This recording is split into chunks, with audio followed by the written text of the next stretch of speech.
캄캄하여서 잠기지 없었거니 그는 나는 영광 나타나 온 세상 빛이었네. 영광의 주 영광의 주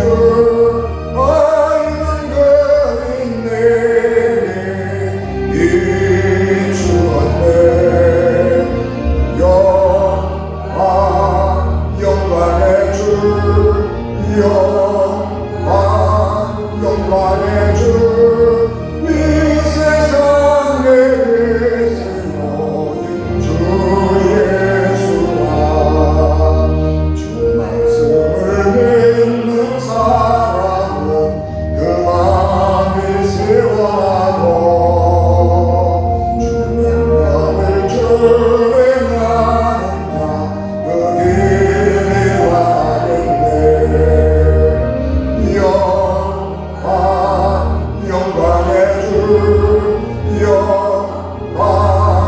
영광의 주 밝은 그는 내게 비추었네. 영광의 주 영광의 주 이 세상의 빛으로 주 예수님. 죄 가운데 사는 사람은 그 눈이 어두워도 그 죄악을 씻는 날에는 그 눈이 밝아지네. 영광의 주 영광의 주 밝은 그는 내게 비추었네. 영광의 주 영광의 주 이 세상의 빛으로 주 예수님.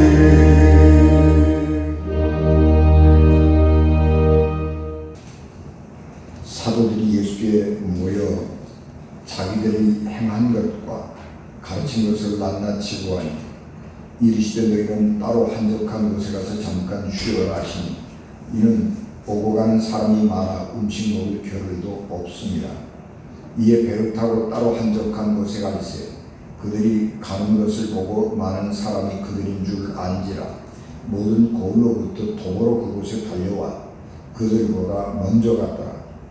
예수께서 나오사 큰 무리를 보시고 그 목자 없는 양 같음으로 인하여 불쌍히 여기사 이에 여러 가지로 가르치시다가 때가 저물어 가매 제자들이 예수께 나와 여짜오되 이곳은 빈 들이요 날도 저물어 가니 무리를 보내어 두 촌과 마을로 가서 무엇을 사 먹게 하옵소서. 대답하여 이르시되 너희가 먹을 것을 주라 하시니 여짜오되 우리가 가서 200데나리온의 떡을 사다 먹이리이까. 이르시되 너희에게 떡 몇 개나 있는지 가서 보라 하시니 알아보고 이르되 떡 5개와 물고기 2마리가 있더이다 하거늘 제자들에게 명하사 그 모든 사람으로 때를 지어 푸른 잔디 위에 앉게 하시니 때로 100명씩 혹은 50명씩 앉은지라. 예수께서 떡 5개와 물고기 2마리를 가지사 하늘을 우러러 축사하시고 떡을 떼어 제자들에게 주어 사람들에게 나누어 주게 하시고 또 물고기 2마리도 모든 사람에게 나누시며 다 배불리 먹고 남은 떡 조각과 물고기를 12바구니에 차게 거두었으며 떡을 먹은 남자는 5,000명이었더라. 아멘. 기도하겠습니다. 은혜가 충만하신 하나님 아버지, 이 부족한 종류의 성령을 충만하게 하시고 생명의 말씀, 하나님의 능력의 말씀만 전할 수 있도록 우리 하나님께서 온전히 주관하시고 그렇게 사용하여 주시옵소서. 예수님 이름으로 기도하옵나이다. 아멘. 사람은 영과 육으로 혹은 물질과 정신으로 이루어져 있기 때문에 인간 자체가 이원론적 존재입니다. 그래서 인간은 동물들보다 고민이 많고 생각이 많은 존재입니다. 지금까지 연구에 의하면 동물은 인간 같은 고도의 정신 능력이 없고 영혼이 없다, 그런 결론입니다. 물론 동물들에게도 당장 눈앞에 닥쳐오는 두려움, 위험 같은 것을 느끼고 두려움을 느끼고 그렇게는 하지만 동물들이 얼마나 그 두려움을 오래도록 지속을 하는지 또는 얼마나 자기가 당했던 위기들을 오래도록 기억하는지 그런 것에 대해서는 잘 밝혀진 바가 없습니다. 그렇기 때문에 우리가 이 영적인 그런 깊은 생각을 하고 고민을 할 수 있는 존재는 인간밖에 없는 것입니다.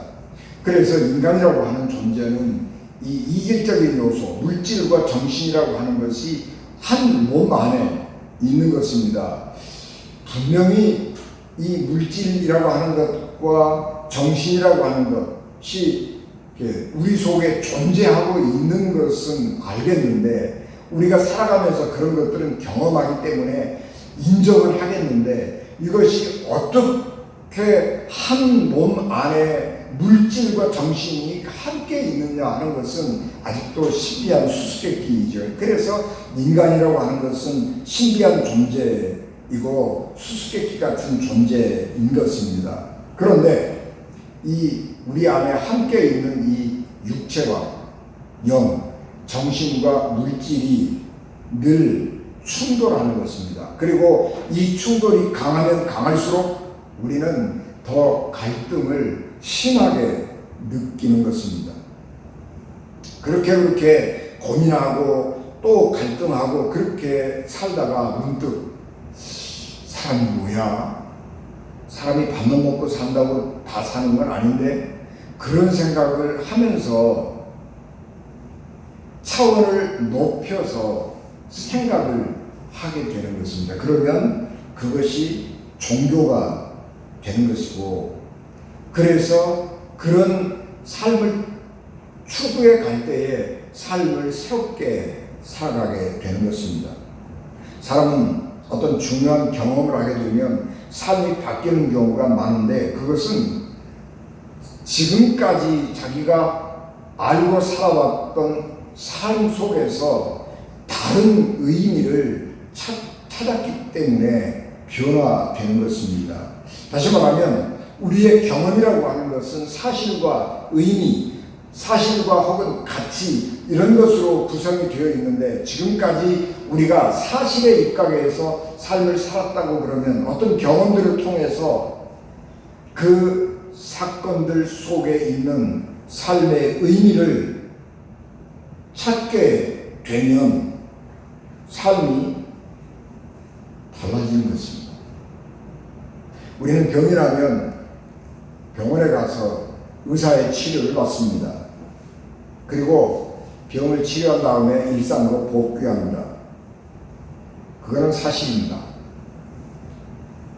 그런데 병이 걸렸다가 회복되었다고 하는 사실은 우리에게 경탄할 만한 사건이 아닙니다. 병이 걸렸는데 병원에 가서 의사의 치료를 받고 병이 나서 건강하게 돌아왔다. 아, 이제 건강해 보겠습니까? 뭐 어제처럼 또 그렇게 열심히 살아가야지. 그렇게 살아가면 그건 아무 변화가 없는 거예요. 그거는 단지 내가 어느 한순간에 병이 걸려서 고생했다. 뭐 그거 사실로 남아있는 겁니다. 그런데 자기가 그 죽을 병에 걸려서 투병을 하고 그리고 구사일생으로 살아났는데 자 그러면 내가 이 죽음을 경험하면서 죽음의 문턱 앞에까지 갔다가 다시 살아났는데 이거는 내게 어떤 의미가 있는 것인지 이런 것들을 생각하게 하게 되면, 그리고 그 의미를 발견하게 되면 삶이 달라지는 것이죠. 세계적인 석유재벌 록펠러는 정말 지독한 아주 무자비한 유대인 사업가였습니다. 그는 자기 회사를 키우기 위해서 미국의 석유를 독점하기 위해서 약한 회사, 작은 회사들을 무자비하게 M&A를 해서 다른 사람을 망하게 만들고 자기는 사업이 번창했습니다. 그래서 미국에서 제일 강한 부자가 되었습니다. 그런데 50대 후반에 이르러서 몸에 병이 들었습니다. 정신적으로 병이 들어서 그는 저녁에 잠잘 때면 베개 속에 권총을 숨겨놓지 않으면 잠을 이룰 수 없는, 몸과 마음이 함께 병이 들어서 죽을 지경에 이르렀습니다. 그래서 록펠러가 병원에 입원을 했습니다. 어느 날은 병원 바깥에 나가서 바람을 쐬기 위해서 휠체어를 타고 병원 문을 나서는데 병원 창구에서 다투는 소리가 들렸습니다. 그래서 가만히 들어보니까 환자의 보호자 되는 사람이 지금 내가 병원비를 낼 돈이 없습니다. 그러니까 일단 병을 먼저 고쳐주시면 우리가 치료비를 반드시 갚겠습니다. 그렇게 얘기를 하고 있고, 병원 직원은 안 됩니다. 이 병원비가 선입금이 되지 않으면 수술을 할 수 없습니다. 그러면서 옥신각신하고 있는 것을 들었습니다. 그 이야기를 듣고 있던 록펠러가 자기 비서를 시켜가지고 이름을 밝히지 말고 익명으로 그 사람의 병원비를 대신 내주라고 지시를 했습니다. 그리고 잊어버리고 살았는데 바람결에 풍문으로 들려오는 말이, 자기가 익명으로 그 병원비를 내주었던 그 사람이 치료를 무사히 잘 받고 건강을 회복해서 잘 살아가고 있다는 소식이었습니다. 그 이야기를 들은 록펠러가 병 고친 사람은 다른 사람인데 자기가 돈을 대주어서 어떤 사람이 병을 고쳐서 건강하게 살아가고 있는데, 그 소식을 들은 록펠러에게 너무너무 깊은 큰 기쁨이 내면에서부터 올라오게 되는 것입니다. 그런 이상한 경험을 하고 난 후에 록펠러는 스스로 병이 회복되기 시작을 했습니다. 그래서 그가 병이 완전히 치료가 되었는데 그때 나이가 58이었습니다. 그는 그 병원에서 그 사건과 자기의 질병이 치료되는 그것을 경험하면서 자기의 삶을 새롭게 살아갔습니다. 그래서 58세 되던 때에 경영권을 후계자에게 넘겨주고 자기는 자선사업을 하는 일을 전념하면서 신앙생활에 굉장히 철저했습니다. 그래서 록펠러, 그러면 11조를 철저하게 드렸던 사람으로 우리에게 알려져 있고, 예배시간 30분 전에 와서 예배드리고 예배를 준비했던 철저한 신앙인으로 알려져 있는 것입니다. 이 58살 되기 이전의 록펠러는요, 잔인하기 짝이 없는 수전노 사업가였습니다. 근데 자기가 그 병든 그 경험을 통해서 삶의 의미를 새롭게 깨달을 때에 그는 전혀 새로운 사람으로 거듭나게 된 것입니다.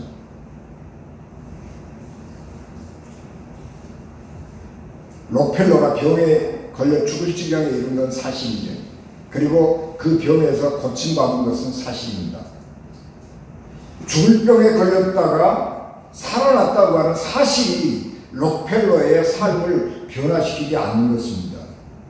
록펠러가 그 죽음 앞에 이르렀을 때에 내가 가지고 있는 그 많은 돈이 내게 아무 소용이 없다는 사실, 내가 누군가에게 내 것을 주어서 베풀었을 때에 내게 넘치는 기쁨이 있다고 하는 사실을 발견하면서 내 삶의 의미를 새롭게 알게 되었을 때에 그는 새로운 록펠러가 된 것입니다. 애굽에서 왕자로 살던 모세가 갑자기 사기 사건에 휘말려가지고 도망자가 되었습니다. 그래서 방황하다가 미디안 제사장 이드로의 대미살이가 되었습니다. 그리고 목자로서 안정된 생활을 했습니다. 그러던 어느 날 매일같이 반복되는 목자의 삶에 권태가 느껴질 무렵 어느 날 그날따라 양들이 풀을 찾아서 광야 안으로 더 깊게 들어갔고 모세는 그 양들의 뒤를 따라서 광야 안으로 들어갔습니다. 그런데 양들을 따라서 광야로 들어간 모세 눈에 떨기나무에 불이 붙어 있는 것이 보였습니다. 산불, 그 흔한 것이지요. 날씨가 덥고 건조한 나라들에게 있어서 산불이라고 하는 것은 그냥 흔한 일입니다. 그런데 그날 모세가 보았던 산불은, 떨기나무에 붙은 불은 그냥 산불이 아니고 이상합니다. 불이 붙었는데 그 나무가 재가 되지 않고 그냥 계속 타는 것입니다. 이 놀라운 광경을, 전혀 보지 못했던 새로운 광경을 보게 된 모세는 한편으로 두려운 마음이 있지만 한편으로는 이게 어찌된 일인가 그런 궁금한 마음이 있어서 두려운 마음을 안고 그 불타는 떨기나무 가운데로 가까이 한 걸음씩 옮기게 됩니다. 하나님의 은총은 두려움이기는 하지만 그런데 그 두려움이 우리를 도망가게 하는 것이 아니고 호기심도 나고 또 그 대상이 사랑스러워지기로 해서 두려움을 안고 있지만 점점 가까이 가는 거예요. 그게 하나님 체험이고 그게 믿음이에요. 모세가 무엇인지도 모르지만 이상한 광경 앞에서 두렵지만 호기심에 끌려서 점점 그 떨기나무 가까이 갔을 때에 그 떨기나무가 자기 이름을 부르는 것입니다. 모세야, 모세야, 가까이 오지 말아라. 이곳은 거룩한 곳이니까 신발을 벗어라. 그렇게 나무가 말을 하는 거예요. 불타는 나무가 말을 하는 거예요. 너무 놀라워서 모세가 예, 그렇게 하겠습니다. 그렇게 대답을 했더니 내가 하나님이다. 이제부터 내가 네가 해야 될 일을 가르쳐 줄 테니까 그렇게 살아라. 그렇게 말씀을 했습니다. 하나님을 만나는 체험은 두렵기는 하지만 도망가고 싶지 않습니다. 더 적극적으로 가까이 가고 싶은 마음이 들고 사랑하고 싶은 마음이 드는 것입니다. 그래서 하나님을 만나면 깊숙한 영적인 세계로 들어가게 됩니다. 그러나 그런 하나님 체험은 자주 일어나는 것이 아니고 일생에 한 번 혹은 몇 번 할 수 있을 정도로 희귀한 일입니다. 그러나 일생에 단 한 번일지 모르지만 그 하나님과의 만남은 너무너무 강렬해서 자기의 삶을 바꾸게 되는데 그 삶을 바꾸게 되는 원인은 어디에 있느냐 그러면 하나님을 만나게 될 때에 자기 삶의 의미를 돌아보게 되는 것입니다. 내 삶의 의미가 뭐냐, 내 삶의 가치가 어디에 있는 것이냐 하는 것을 보게 되는 거예요. 그래서 지금 우리가 육체를 따라서 사실에 관계해서 삶을 살았다면, 하나님을 만나는 경험을 하게 되면 이제는 물질에서 떠나서, 육체에서 떠나서 영의 세계로 가서 우리의 삶을 다시 영적으로 돌아보게 되는 것입니다.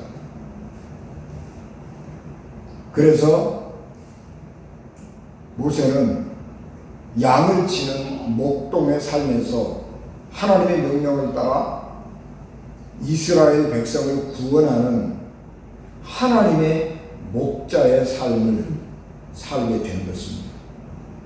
하나님은 끊임없이 우리를 찾아오지만 인간은 하나님이 오신다고 하는 사실을 알지 못합니다. 왜냐하면 그 이유는 현대인들이 사실을 너무 중요하게 생각하고 살기 때문에 그래요. 현대는 과학제일주의, 물질제일주의로 살아가는 것입니다. 과학, 그건 사실이죠. 돈, 그거는 사실이죠. 현실이죠. 사실, 그리고 그것에 바탕한 현실 가운데에서 살아가기 때문에 현실을 따라서 살아가는 것입니다. 그런 삶은 우리의 삶의 의미를 돌아보게 하지 못하는 것입니다. 그래서 사실을 중요하게 생각하고 살아가는 삶은 하나님의 은혜를 알지 못하고 우리 삶의 신비를 알지 못하기 때문에 감사나 기쁨이나 사랑과 같은 하나님의 가치를 모르는 것입니다.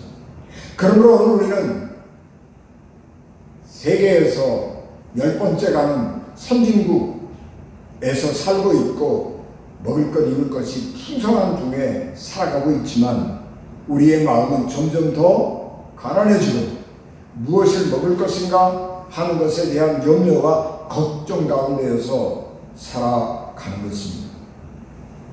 우리의 삶은 만족이 없고 생존 경쟁은 더 심화되고 있고 그래서 우리의 삶은 더 곤고해지고 피곤한 중에 살아가는 것입니다. 이런 세상, 사실에 기반해서 물질과 과학에 전적으로 우리의 생각과 판단을 맡기고 살아가는 세상은 영적으로 파산당한 세상이고 그렇게 살아가는 사람은 영적 파산을 당한 삶을 사는 사람인 것입니다. 예수님께서 복음을 전하실 때 이스라엘 영적 상황도 우리와 비슷했습니다. 많은 사람들이 힘겨운 삶을 살았습니다.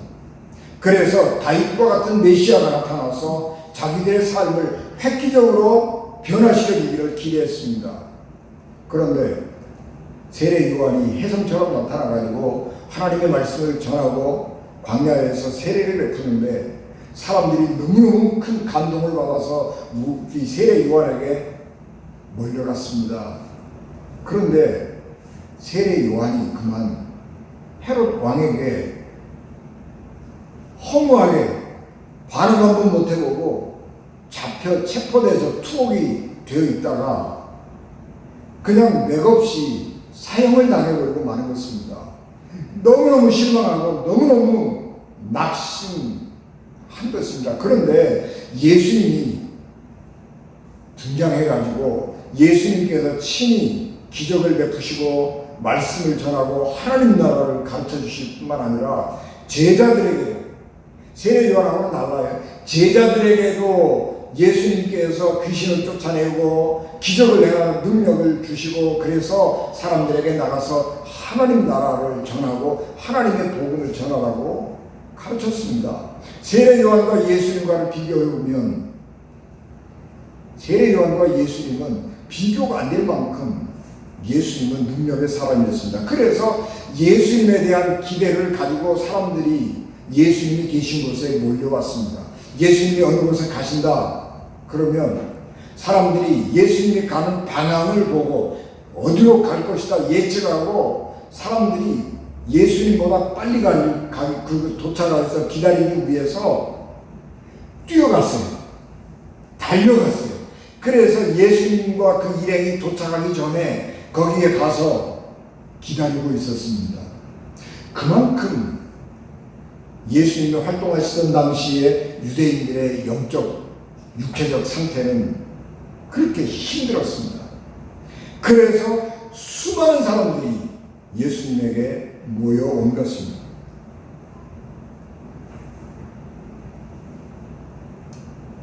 오늘 우리가 봉독한 말씀은 마가복음 6장 13절에서 이어지는 것입니다. 예수님께서 제자들을 전도하러 내보냈다 라고 하는 것이고, 세례 요한이 어떻게 잡히고 죽었는지 하는 이야기가 가운데 끼어 있고, 그리고 오늘 우리가 봉독한 말씀으로 연결이 되는 것입니다.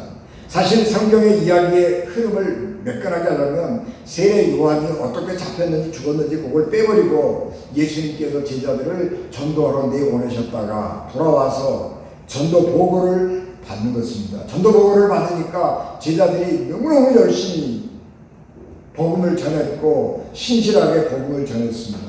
그래서 제자들이 몹시 피곤하고 지친 상태로 예수님에게 돌아온 것입니다. 그래서 예수님께서 그것을 아시고 제자들에게 야, 우리 가서 좀 쉬자. 그리고 한적한 곳에 가려고 움직여 갔습니다. 사람들이 예수님이 어디로 가는가를 보니까 뻔하거든요. 그래서 사람들이 달려가서 예수님 오시기 전에 먼저 가서 짐치고 기다리고 있는 것입니다.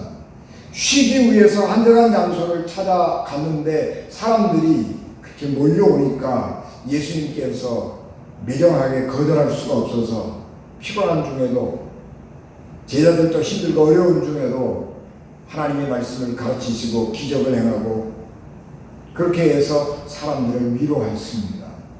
어느덧 시간이 흘러서 해가 서쪽으로 기울어져 갈 때에 제자들이 예수님께 제안했습니다. 선생님, 지금 해가 떨어지려고 그럽니다. 여기가 외딴 곳이어서 사람들이 집으로 가려면 시간이 많이 걸리는데 빨리 가다가 식당에 가서 밥이라도 사 먹고 힘내서 가도록 해주어야 하지 않겠습니까? 선생님, 빨리 좀 군중들을 해산하시지요. 그렇게 제자들이 예수님께 말하니까 예수님께서 뜬금없이 야, 그렇게 그 사람들이 걱정되고 염려되면 너희들이 먹을 것을 주어라, 그렇게 얘기하는 거예요. 그러니까 불가능한 얘기죠. 왜냐 그러면 예수님이 가지고 있는 성경이가 얼마 있는지 모르지만은 그 예수님의 일행이 가지고 있는 그 선교비를 가지고 이 많은 사람에게 밥을 배부르게 사 먹인다고 하는 것은 불가능한 얘기입니다. 돈이 그렇게 안 된다는 얘기입니다. 그 다음에 또 하나는 설령 돈이 그렇게 있다고 할지라도 그 많은 사람들이 가서 어떻게 가서 사 먹겠어요. 그렇게 그 많은 빵을 가지고 있는 식당이 없지요. 그래서 불가능합니다.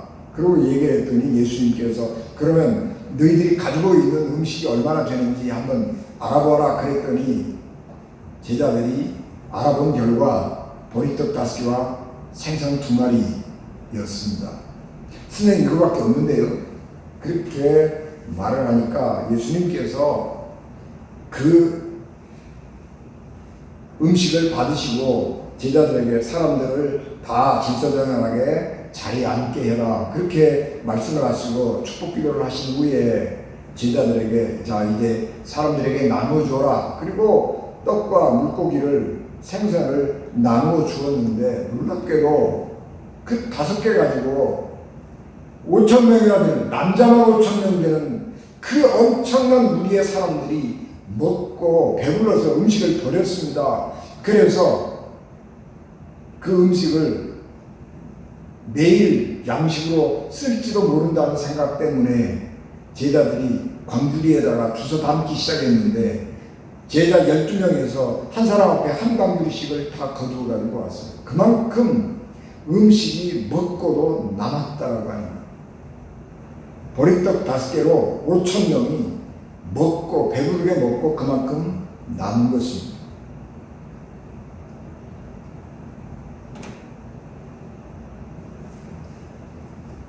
여기까지가 사실입니다. 성경은 여기까지 있었던 사실을 우리에게 기록해 전해주고 있습니다. 제자들이나 떡을 먹은 사람들은 이 기적의 의미를 몰랐습니다. 우리가 떡을 먹었다. 우리가 배부르게 음식을 먹었다. 집으로 가자. 예수님 참 감사합니다. 그리고 떠나서 각자 자기 집으로 돌아갔습니다.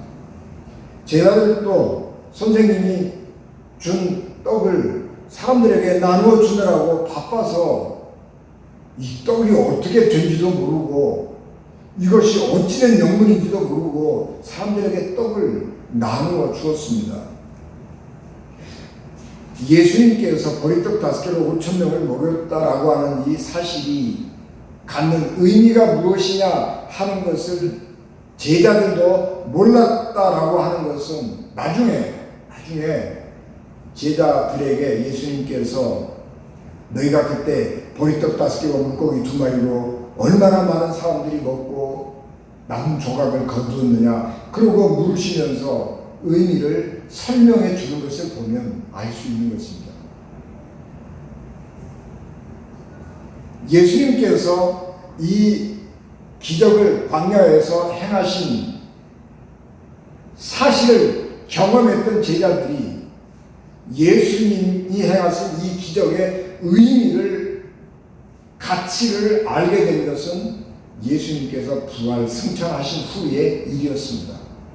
예수님이 십자가에 달려 돌아가시고 부활 승천하신 후에 예수께서 광야에서 행하셨던 그 놀라운 음식 기적 사건을 돌아보았는데 성경을 자세하게 읽어보면서 예수님이 했던 것들과 성경의 구약 성경의 예언자들이 했던 것을 비교해 보니까 예수님이 행했던 거하고 엘리야나 엘리사가 행했던 음식 기적 이야기하고는 비교가 안 되는 거예요. 보리떡 20개로 100명을 먹인 선지자가 있었지만 보리떡 5개로 남자는 5,000명을 먹였다. 이런 기적을 행한 일은 없는 거예요. 그러니까 이거 봐. 예수님이 누구야? 하나님의 놀라운 능력을 가진 최대의 예언자요 선지자인 엘리야와 엘리사도 할 수 없었던 일을 예수님이 했네. 그러면 이 일은 누가 할 수 있는 거예요? 하나님의 아들만 할 수 있는 거예요. 그래서 예수님은 하나님의 아들이었구나. 그런 것을 그 기적의 의미를 다시 생각할 때에 알게 되는 것입니다.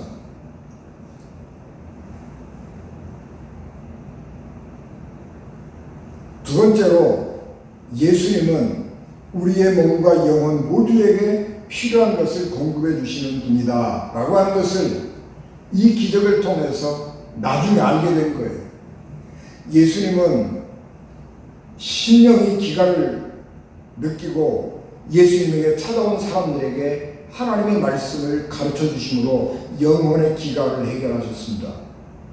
뿐만 아니라 하루 종일 더위 속에 있으면서 도시락을 얼마나 먹었는지 모르지만 돌아가는 길에 기진맥진해서 허기질까봐 굶주린 배를 안고 집으로 피곤하게 힘들게 돌아가지 않도록 하기 위해서 우리 주님은 제자들에게 너희가 먹을 것을 주어서 보내라 그렇게 말씀하신 것입니다.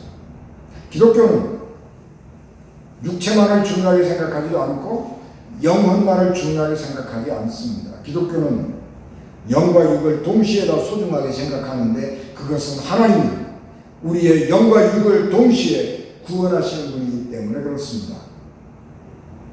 그래서 이 사건을 통해서 예수님은 또는 하나님은 우리의 영혼과 육신을 구원해 주시는 천지 창조주 하나님이신 것을 다시 확인하게 되는 것입니다. 이런 사실을 확인할 때에 제자들의 삶이 변화된 것이고 예수 그리스도의 진정한 본성을 발견할 수 있게 된 것입니다.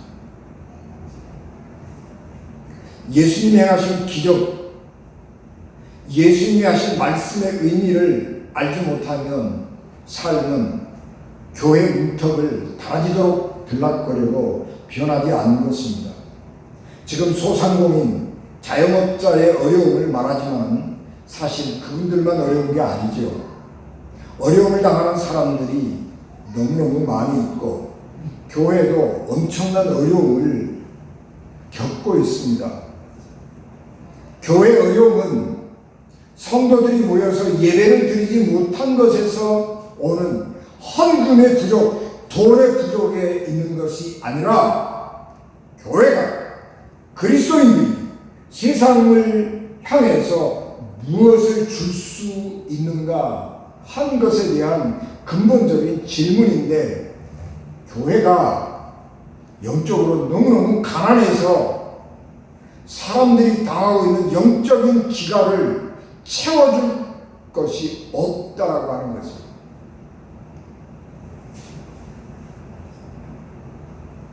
교회가 세상을 향해서 줄 수 있는 것이 없다라고 하는 이 부끄러운 현실이 드러난 거예요.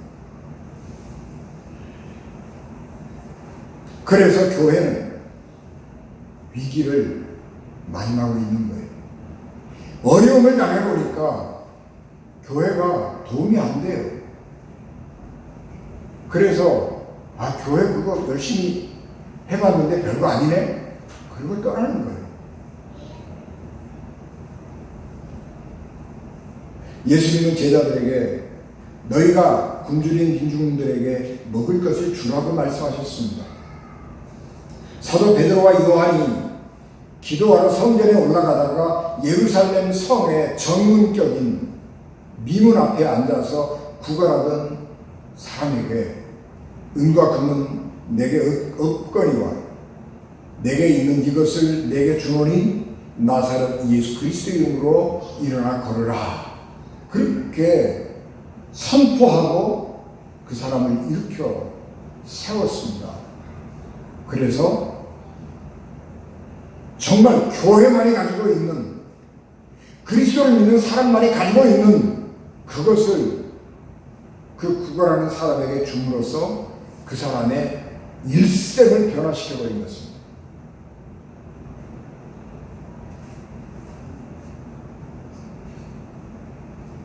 교회는 돈이 없었지만 사람을 변화시키는 예수 그리스도의 이름을, 그리고 예수 그리스도의 이름의 능력을 가지고 있었습니다. 그런데 지금 우리는 어려움 당하고 있는 사람들에게 무엇을 줄 수 있는지, 예수님께서 너희가 가지고 있는 것을 나눠주어라 그렇게 말했는데 우리가 무엇을 가지고 있는지, 우리가 어려움 당하는 사람들에게 무엇을 줄 수 있는지 우리 자신을 더듬어 보니까 교회가 줄 수 있는 게 없는 거예요. 그리스도인들이 세상 사람들에게 줄 수 있는 게 없는 거예요.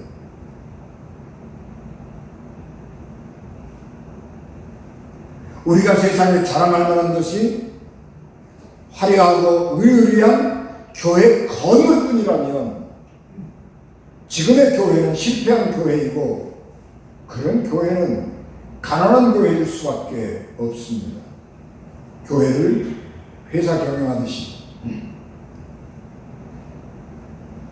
경영학을 도입하고 심리학을 도입하고 마케팅을 도입해서 전도를 해서 사람들을 많이 끌어다가 모아놓고 교회가 비대해지고 자본주의 규모의 경제를 이룩해놓고 사람이 많이 모이고 건물이 크다, 그래서 우리 교회는 하나님의 은혜가 가득한 교회이고 나는 성공한 교회이고 성공한 교회 목자다, 이런 생각을 해서는 안 되는 것입니다. 교회는 그런 조직이 아니에요. 교회는 건물이 아니고요, 건물이 없던 시절에 교회는 박해를 당하였지만 사람들이 교회 안으로 왔습니다.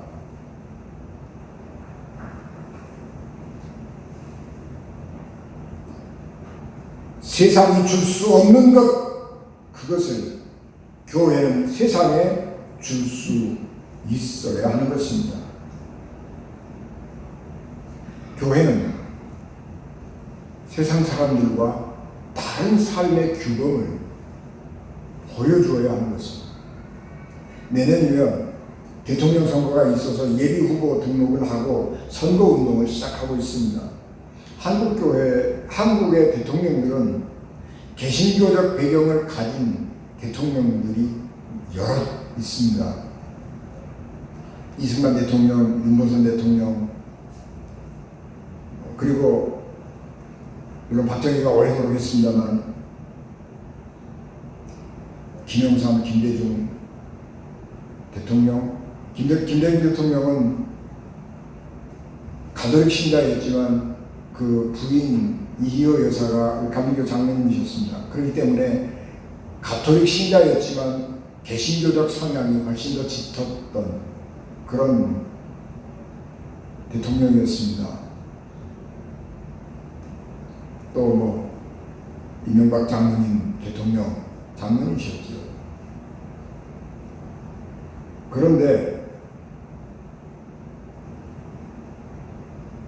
우리는 그렇게 개신교에 직접적인 직분을 가지고 있는 분이거나 개신교적 성향을 가지고 있는 대통령들이 우리 역사에서 여러 있었음에도 불구하고 현직에 있을 때보다 퇴임한 후에도 또는 현직에 있을 때나 퇴직한 후에도 동일하게 백성들의 존경을 받는 대통령이 얼마나 되는가, 그런 걸 생각해 보면 우리 교회가 좀 부끄럽다, 그런 생각을 하게 됩니다. 성공한 사람들이 교회 안에 많이 있다라고 하는 것, 그것이 교회의 자랑거리여서는 안 되는 것입니다. 교회는 이름도 없고 빛도 없을지라도 진정으로 그리스도를 닮은 사랑의 사람, 하나님의 영광을 드러내기 위해서 자기를 감추고 예수 그리스도를 주는 사람들이 많아져야 합니다. 예수님의 사랑과 겸손을 닮아서 멀리서 보아도 아름다운 사람, 그리고 가까이 가서 보면 더 아름답고 더 사랑하고 싶고 더 오래 머무르고 싶은 사람, 그런 그리스도인들이 많아져야 하는 것이고, 그런 사람들이 그리스도의 이름을 널리 나누어 주는 교회가 되어야 합니다. 교회는 그리스도의 이름의 능력으로 돈이 제일이고 과학이 제일인 사회를 그리스도의 사랑과 섬김이 우선인 사회로 바꾸고 만들어가야 하는 것입니다. 영적 파산을 당한 사회와 영혼을 구원하기 위해서 교회가 다시 한번 생명을 나누고 세상의 등대가 되는 그리스도의 사람들, 하나님의 교회가 되는 우리 은진가족 되시기를 주님의 이름으로 축복합니다. 기도하겠습니다. 은혜가 충만하신 아버지 하나님, 저희들을 주의 은혜와 사랑으로 충만하게 하시고 주의 권능을 더하옵소서.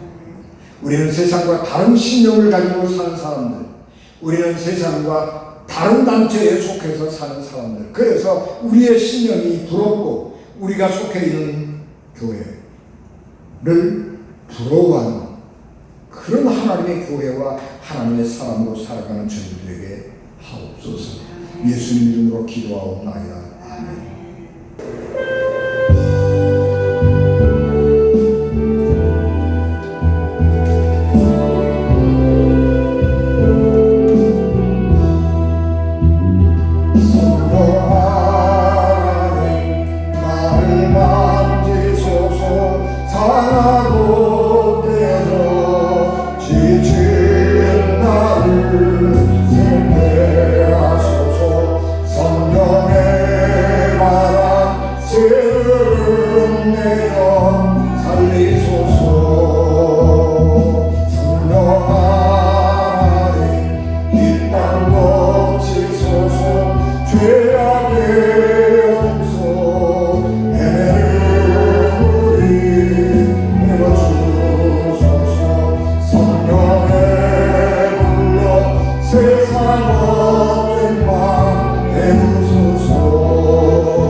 그리스도의 은혜와 죄인들을 구원하시려고 자기 아들을 십자가에 버리신 하나님 아버지의 극진하신 사랑하심과 성령님의 감동, 감화, 역사, 위로, 교통, 내재 주관하심이 예배를 마치고 돌아가는 사랑하는 성도들 심령과 가정과 기업과 자녀들 위해 그리고 피값으로 세우신 우리 ön진 교회 위에 지금부터 영원히 함께 하시기를 간절히 축원하옵나이다.